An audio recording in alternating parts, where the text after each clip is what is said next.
이런 말이 있습니다. 라틴어로 말한 것은 무엇이든 고상해 보인다 라는 말이 있습니다. 네, 이게 왜 그러냐면 라틴어를 익히기가 예전부터 너무 어려워서, 고대부터 어려워서 그 말을 사용하는 사람들이 라틴어를 익혔다고 하면 마치 무언가 똑똑한 사람, 그리고 그 당대에도 지적인 사람처럼 보여서 이런 말이 나왔다라고 합니다. 그래서 정말로 라틴어를 쓰면 좀 고상해 보이는가 싶어서 제가 라틴어 한 문장을 갖고 왔습니다. 네, 이게 어떻게 읽는 거냐면 시비스 로마누스 숨, 이겁니다. 별로 안 고상해 보이나요? 네, 죄송합니다. 아무튼 이게 무슨 뜻이냐면 나는 로마 시민입니다, 이겁니다. 별거 아닌데, 그렇죠? 나는 한국 사람입니다, 이건데 시비스 로마누스 숨, 이렇게 하면 뭔가 좀 이렇게 그 당시에는 라틴어가 가진 어떤 아우라 같다고 해야 될까요? 그런 것 때문에 좀 고상해 보인다고 하는데 썩 그렇게 또 아닌 것 같기도 합니다. 아무튼 그 말이라는 것이 참 신기하기도 하죠. 그러니까 말이 한없이 가볍기도 하고 한없이 무겁기도 합니다. 어떤 말은 금세 휘발되기도 하고 어떤 말은 평생 마음에 눌러앉기도 합니다. 또 어떤 말은 라틴어처럼 쓰는 것 자체만으로도 무언가 고상해 보이게 만들기도 하고 어떤 말들은 쓰면 쓸수록 조금 없어 보이는 말들도 있긴 하죠. 그런 의미에서 말의 가벼움과 무거움에 대해서 오늘은 함께 생각해 보고자 합니다. 말이 먼저는 참 가볍습니다. 하루에 무수히 많은 말을 하죠. 그런데 그 말들이 다 유의미하게 마음에 남진 않습니다. 유의미하게 남기고자 의식적으로 말하고 있는 이 자리, 설교와 또 그 이외의 모든 기도와 중요하게 여겨지는 그 모든 말들조차도 우리가 중요하다고 여기어서 무겁게 말하고 무겁게 들으려고 하더라도 사실은 금세 휘발되어져 버리고 맙니다. 그래서 1, 2부 설교 때 무슨 이야기 했더라 하면 뭔가 이렇게 이렇게 갑자기 생각 안 나는 것처럼 우리가 매우 중요한 말이라고 생각하지만 그럼에도 불구하고 말은 휘발성이 강합니다. 중고등부 때 설교를 하고 있으면은 그런 느낌이 들어요. 중고등부가 이렇게 바다예요. 제가 돌을 계속 던집니다. 설교를 하면은 막 던지는데 물결이 안 일어나는 느낌이에요. 얘네가 돌을 분명히 내가 던지고 있는데 원래 잔물결이 일어나서 좀 무언가 반응이 있어야 되는데 반응이 하나도 없으니까 이게 지금 설교를 지금 하고 있는 건가, 얘네가 듣고 있는 건가, 막 이런 생각이 드는데 꼭 뭐 실수한 거 있으면 와서 말해요. 목사님 아까 그때 그 영화 인용한 거 주인공 이름 틀렸는데요? 막 이런 거는 정말 놀랍도록 다 듣고 이렇게 체크를 해요. 그러면 얘네가 다 듣나 보다 해가지고 다음 주는 또 조금 틀리게 말하면, 왜냐면 반응을 이끌어내야 되니까 또 틀리게 말하면 별로 또 관심이 없을 때가 있어요. 그러니까 종잡을 데가 없어가지고 이게 물론 설교를 잘하냐 못하느냐, 그리고 또 그 사람들이 설교를 열심히 듣느냐 안 듣느냐의 차이도 있겠지만 우리가 하는 말이라는 것 자체가 이미 기본적으로 휘발성이 강하기 때문에 아무리 열심히 던져도 잘 마음에 착 붙거나 달라붙지 않는다라고 말씀드릴 수 있습니다. 다만 감사한 것이 있는데 뭐냐면 우리 살다 보면 모진 말들 많이 들으시잖아요. 마음을 막 후벼 파는 말들 많이 있잖아요. 그런데 다행히 말의 휘발성이 있고 나의 기억력의 한계가 있어서 이 두 가지가 합쳐져서 우리가 우리 인생에 쏟아졌던 많은 날선 말들을 다 기억하지 않을 수 있다는 것은 말의 휘발성이 주는 고마움이기도 합니다. 그러니까 말이 가볍다고 했을 때 꼭 너무 부정적으로 생각할 게 아니라, 그래 어찌 보면 좋은 말도 내 마음에 잘 심겨지진 않지만 그래도 내가 듣는 많은 나쁜 말들이 잘 빠져나가니까 어찌 보면 가벼운 게 좋은 걸 수도 있겠다라고 생각해 볼 수 있다는 것이죠. 그런데 동시에 말이 가볍기만 하냐? 그럼 그렇지 않습니다. 무겁기도 하죠. 어떤 말들은 100번, 1000번, 10,000번 말해도 마음에 안 달라붙는데 휘발성이 강해서 이상하게 어떤 말은 딱 한마디가 마음에 착 달라붙게 됩니다. 그러니까 말은 휘발성이 강한데 접착성도 강해요. 누가 잘못 던지면 붙습니다. 옷에 껌 붙은 것처럼. 근데 떼려고 해도 안 떼져요. 반드시 흔적이 남게 되어 있습니다.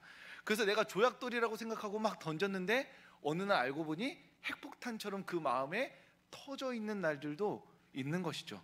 그러니까 언어라는 것이, 말이라는 것이 참 우리가 종잡을 수 없어서 조심스럽다라고 할 수도 있습니다. 제가 예전에 식당에 이제 가까운 분들과 함께 식사를 하러 간 적이 있었는데 손님이 많았어요. 종업원은 많지 않았습니다. 그러니까 우리가 주문을 하는데 안 오는 거예요. 그 종업원이 뭐 이렇게 저기요 뭐 이렇게 하는데 안 오니까 어떤 분이 보다 열받아서 이렇게 어이 이런 거예요. 이렇게 어이 이렇게 딱 하는데 제가 앞에서 그 얘기를 그거 모습을 보는데 너무 충격적인 거예요. 아니, 어떻게 식당에서 아무리 소란스럽다고 해도 종업원이 무례하게 일부러 그런 건 아니니까 어떻게 손가락질하면서 이렇게 어이 이렇게 하는 걸 이게 어떻게 가능하지 싶었는데 그분이 평소에 그런 분이 아니었어요. 그냥 좋은 분이었습니다. 좋은 말 해주시고 따뜻한 분이었는데 급하고 시끄러우니까 누군가를 막 함부로 하려고 한 게 아니라 큰 소리 낼 때 그 사람의 특유의 행동인 거죠. 어이 어이 이렇게. 근데 저는 딱 그 장면을 보자마자 그분이 저에게 해줬던 많은 좋은 말들이 있었고 그랬는데 그분이 이제 제 마음에는 어이 아저씨가 된 거죠. 이해되세요? 제가 나쁘고 그분이 나쁘고 이런 게 아니라 모두가 다 상황을 이해하는데 신비롭게도 그 어이라는 말 한마디가 마음에 착 달라붙어서 잘 떼어지지 않는다라는 겁니다. 어쩌면 그분은 자신을 조금 더 높게 보고 종업원을 조금 낮게 봤던 것 같아요.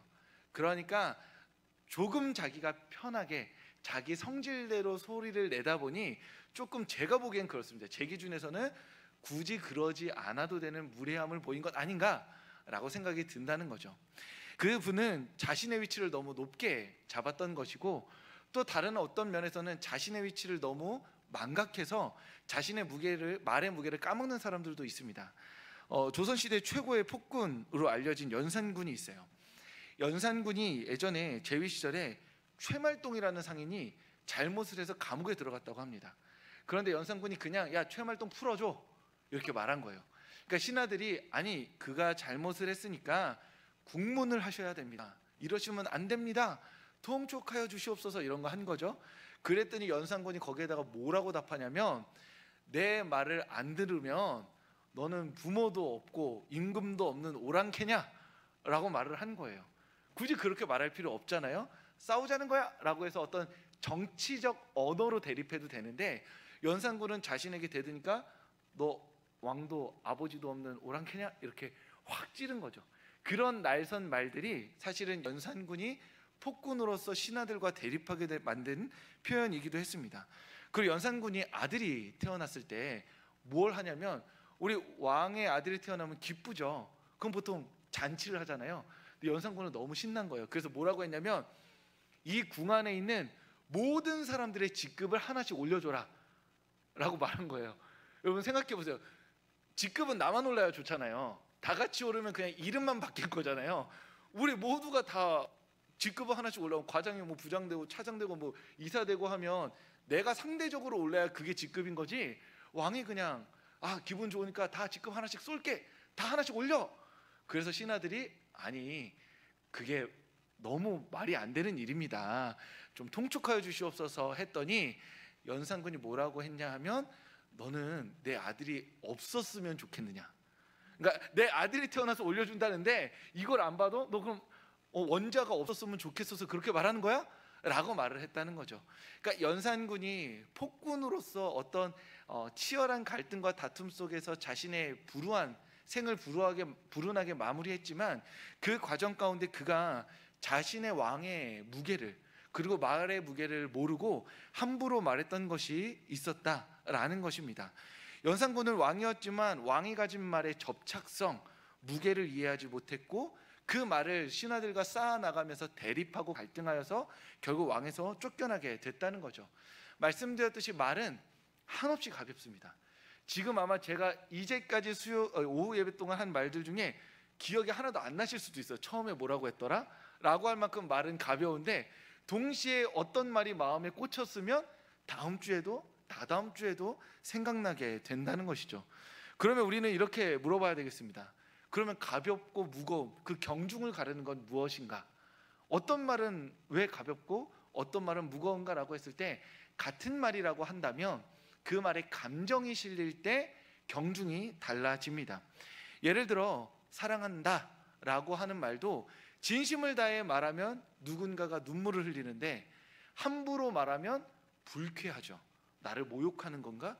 저 귀한 말을 이렇게 함부로 쓰나? 라고 생각하게 됩니다. 같은 표현, 같은 언어, 같은 단어라고 해도 결국 그 사람이 그 말에 어떤 감정을 담느냐가 그 말의 경중을 그렇게 가른다는 거죠.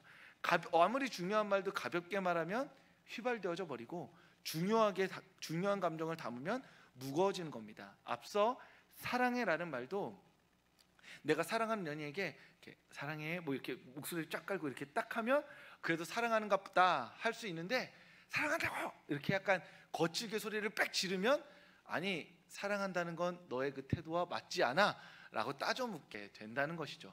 감정을 어떻게 싣느냐, 태도를 어떻게 담느냐에 따라 말은 언제나 달라지게 됩니다. 그런 의미에서 말에 담긴 감정이 그 말의 경중을 가르죠. 그래서 세상의 모든 말들은 자신의 말을 무겁게 하여서 우리의 마음에 심어놓고자 합니다. 우리의 마음에 착 달라붙게 합니다. 그것을 감정을 쓰든 반복을 쓰든 인상 깊게 우리 시각에 자극을 주든 해서 어떠한 방식으로든 기억에 남게 합니다.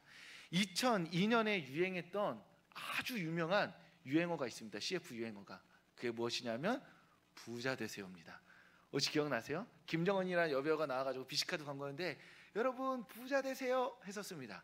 그게 어찌 보면 유행어로서 재미있게 소비될 수도 있었겠지만 그 한마디가 세상에 무거운 말이 되어서 그 당시에 그 말을 듣고 있는 사람들의 욕망을 깨우고 불러일으켰다는 것은 너무나 자명한 사실이지요. 모두가 다 이전에는 건강하세요, 오래 사세요, 행복하세요였는데 그 서로를 향한 덕담에 부자가 들어가면서 사람이 추구하는 삶의 최상의 가치를 부라는 것으로 치환해버린 아주 중요한 말이기도 했던 것입니다. 그러니까 세상은 이렇게 어떠한 말들을 우리에게 던지고 붙여서 세상의 가치와 기준을 따라 살아가게 만든다라는 것이죠. 그리고 그 말은 때때로 바뀌어서 우리가 중심을 잡고 자신의 삶을 살아가게 하는 게 아니라 때마다 세상에 던지는 말을 따라서 이리저리 휘둘리며 그렇게 목적 없이 방향 없이 끌려다니며 살게 만든다는 것입니다. 하지만 시대를 가리지 않고 영혼을 관통하는 말이 있습니다. 오늘 우리가 읽은 하나님의 말씀처럼 하나님의 말씀이 하나님께서 하시는 그 말이 육신이 되어 우리 가운데 오셨습니다. 그분이 바로 예수 그리스도이시죠. 예수님은 하나님이 하시고자 하셨던 말씀, 그 말씀에 담고자 하셨던 그 감정이 인간이 되어 우리 가운데 오신 것입니다. 그래서 세상의 모든 거짓말들, 사람들의 가치와 시선을 빼앗고자 하는 세상의 모든 하찮은 말들을 자르고 이 세상의 유일한 말, 유일한 가치, 유일한 의미가 무엇인지를 보여주시기 위해서 이 땅 가운데 오신 분이 하나님의 말이신 예수 그리스도이신 것이죠. 그리고 하나님께서는 예수 그리스도 그분에게 하나님의 감정을 듬뿍 담아 두셨는데 그게 바로 사랑인 겁니다. 그래서 우리가 사랑을 찾고 싶을 때, 사랑이라는 것이 무엇인지 알고 싶을 때, 사랑을 발견하고 싶고 위로받고 싶을 때, 혼자 있지 않고 함께 있고 싶을 때 예수님의 말과 삶을 따라가면서 우리를 향한 하나님의 사랑을 발견하게 되는 것이죠. 예수님에게서 우리가 발견해야 하는 것, 예수님에게서 우리가 예수님의 삶을 충분히 무르익어서 우리의 마음에 담았을 때 우리 마음에 담겨져야 할 감정이 있다면 그것은 바로 하나님께서 우리를 사랑하신다는 그것인 것입니다. 그런 의미에서 하나님은 우리에게 예수 그리스도를 통해 말씀하셨죠. 내가 너희를 사랑한다. 그리고 예수 그리스도의 삶을 통해 우리에게 말씀하셨습니다. 내가 죽기까지 너를 사랑한다. 그러니 그 예수 그리스도를 믿는 너는 나의 사랑 안에서 살아가라고, 나의 사랑 안에서 행복하라고, 나의 사랑 안에서 만족하며 살아가라고 우리에게 예수 그리스도라는 말을 전해 주신 것이죠. 우리는 세상의 무수히 많은 거짓말들, 우리의 시선과 가치를 빼앗는 무수히 많은 말들 속에서 이 예수 그리스도라는 말씀을 붙잡아야 하는 사람들입니다. 내일을, 이번 주를, 다음 달을, 이 평생을 살아가기 위해서 내 삶이 확고부동하게 뿌리내려야 할 그것, 그 이름, 그 말이 무엇이냐? 그것은 바로 우리 주 예수 그리스도다. 그리고 그분을 읽고 누릴 때마다 그 안에 담겨져 있는 하나님의 사랑을 맛보는 것, 그것이 바로 우리가 예수 그리스도 안에서 발견하고 누려야 할 참 행복이고 가치이고 의미이다 라는 것입니다. 말은 참 가볍고 무겁습니다. 이 세상에 하찮고 거짓된 말들은 가볍게, 우리 마음에서 가볍게 여겨서 민들레 홀씨처럼 날려버리는 성도님들 되시기를 소망합니다. 우리의 마음을 흔들고 우리의 시선을 끌고, 그래서 우리의 마음을 그 자리에 주저앉게 만드는 세상의 말들을 끊임없이 밀어내고, 그 밀어내진 우리의 마음에 우리 주 예수 그리스도를 향한 하나님의 말씀을, 그리고 그분을 향한 우리의 진실된 기도를, 그리고 그분이 행하신 일에 대한 우리의 간절한 찬양을 담아냄으로써 주님의 사랑으로 행복한, 주님의 사랑으로 만족하는, 주님의 사랑으로 말미암아 살아가는 성도님들 되실 수 있기를 주님의 이름으로 축복합니다. 기도하겠습니다.